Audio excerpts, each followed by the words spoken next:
So welcome to my another vlog mga Lodi.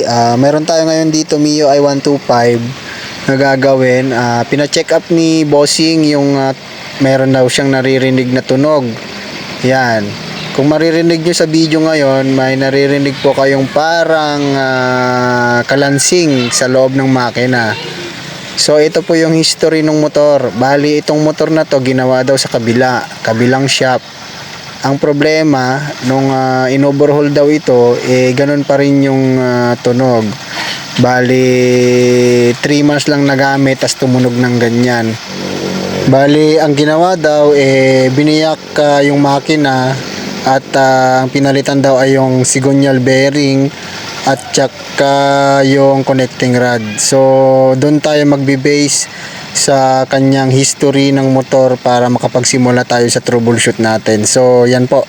So ipaparinig ko po sa inyo kung ano po yung naririnig nating kalansing sa motor. Ayan po. Pakinggan nyo po.